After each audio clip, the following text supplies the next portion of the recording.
Hello everyone and welcome to another Windwalker Monk guide for the single button assistant. This one here is a faster version, so that basically means that we will be covering the entire guide in less than 10 minutes. But in case you want to have a version which is slower and more detailed, you can see over there I have another video which is almost 2 hours long. So that one is for you in case you want the longer version which is more detailed. This one here is going to get you like more faster just into it, so you can just play the ASAP without having to watch a long guide. But in case you want to like get all the details, like every single detail, I would recommend you watching that one there if you got the time for it. But not to waste any time, we're going to go through the stats, the talent, and the rotation for this spec here, and then let's go through it. When it comes to stats, I am highly recommending going for eye level first. So that means the highest eye level, because the more agility we have, we're going to be stronger. And it scales very well agility, so I highly recommend it. Usually I always say go with the highest upgrade level, so you can see my helmet right now is a champion eye level, upgrade level. I would only change this helmet here if it has better secondary stats on the same upgrade level, or if it's a higher upgrade level. If I found an item that was a hero or myth, I would change to it no matter the secondary stats, because the high eye level from that upgrade level is going to be insane. After that, I will be going for Mastery Haste, so if I get an item that is the same upgrade level, I would always try to get an item that has both Mastery and Haste, and, you know, versatility with critical strike is like after Mastery and Haste. Why is Mastery so important? Every time you're not using the same spell, like, you know, every time you use like a second ability after each other, it will basically deal increased damage from the Mastery we have, which you can see here. Your abilities deal 46% more damage when you are not a repeat of the previous ability. This is one of the things why Windwalker can be very hard to play, because we are not allowed to use the same ability in row. But don't worry, the single button system will take care of that. Another reason of why haste is very important is because we have this one here, where basically the more haste we have, it increases the damage of your fist and fury. And also, the more haste we have, it also gives a higher chance for Rising Sun Kick to do like a double attack, which is quite insane. So haste and mastery is just insane. Also, haste gives more energy energy, and like faster regeneration of energy. It reduces the global cooldown, which we're getting punished when you're using the single button assistant, and so many more things. But again, agility, mastery, haste, versatility, critical strike. So that should be the stats. When it comes to talents, I have 2 talents you can find on my Discord. Both the export strings are over there, or of course you could take a screenshot and click on everything I have clicked on.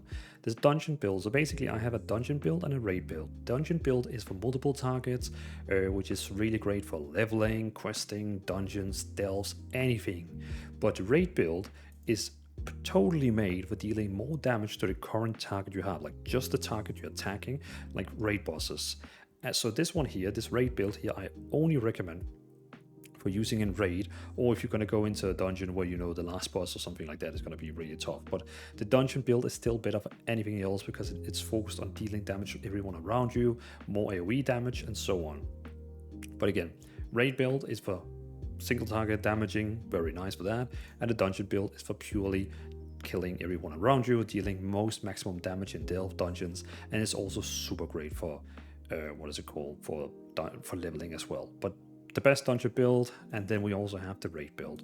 We are using Shadowpan, which is the best right now. It's the most, you can say, meta right now, and it's also just supreme. Like pretty much every Windwalker Monk plays with this one here right now, and it also makes it really fun for single button assistant, because it's all passives. It's basically just passive. You don't even have to think about it, whereas Celestial over here is a spell you actually have to use. So this one here just rocks really hard with a single button assistant as well.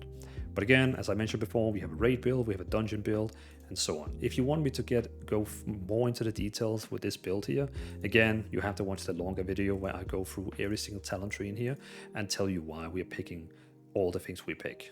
But yeah. So when it comes to rotation, we want to kind of use Storm, Earth, and Fire and our Invoke Xuen, the White Tiger, at the same time. So what you're going to do is you're going to have your single button assistant, and you're going to have your Tiger next to it. The thing is, for the single button system, we're going to create a macro for it, which you can see here. Again, this one here is also going to be in my Discord, so you can just copy it and put it into the game. The reason we have this one here is so we don't interrupt Fist and Fury and also Crackling Jade Lightning. Because if you just spam the normal single button system, it will actually break all the channeling spell where you're kind of like channeling. It's going to break them. So you're actually going to, if you just sit and press 1, 1, 1, 1, 1, 1, 1, it's going to break Fist of Fury, which is one of your main damaging spells, so you really don't want that. So that's why I have made this macro here, which is basically saying when we are casting Fist of Fury or Crackling Jade Lightning, don't interrupt it, let it finish. So that's why we use this macro here. So basically the opener is going to look like you're going to use Storm, Earth and Fire and your Tiger at the same time. So what you could do is you could press 1 and 2 at the same time, or just very quickly 2 and 1. And then it's very important you start spamming 1, because if you don't do that, your Tiger and your elementals you summon is just going to stand and do nothing. So it's very important after you summon both of the things, you attack very quickly with your 1 ability again. So we're going to do something like that, press 1 and 2, and then just keep spamming 1. And automatically, you have now summoned your Tiger, you have now summoned your Elementals, or your Spirits, or whatever we call them. And then you just press 1, 1, 1, 1, 1, and it will automatically deal the entire rotation for you. Very excellent, very nice. I did a few dungeon tests, and most of the heroic dungeons I did, which I'm just about eye level to, I basically was the top damage in most of them. Very nice is every time you cast Rising Sun Kick, you can also use your healing for free instantly. Like, not for free, but 75% less energy. But every time it uses Rising Sun Kick, you can basically cast your VFF for free on yourself. We also have interrupts. We got another mass interrupt, another mass stun, and also paralyzes. So you basically have 4 ways of stopping enemies for casting, so you don't have any excuse on stopping interrupting. If you're fighting against a boss who's going to do a lot of AoE damage around himself, it's very nice to use Touch of Karma, because then when he actually does damage to you, you will absorb 5 million of it, like 50% of your HP, I think it is, and then you're basically going to deal 70% of that damage back to him or her, which is insane. So Touch of Karma can really help you on the damage meter as well. But else of that, we just have some utilities, run fast, remove snares, some defensives, our teleporter spell, and even like some fast abilities which we can use to get around quicker.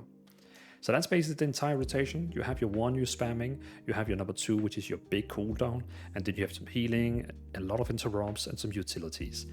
That's the entire build. So that's it. That's basically it. We got the stats, we got the rotation, the talents. Again, you can find all that on my Discord.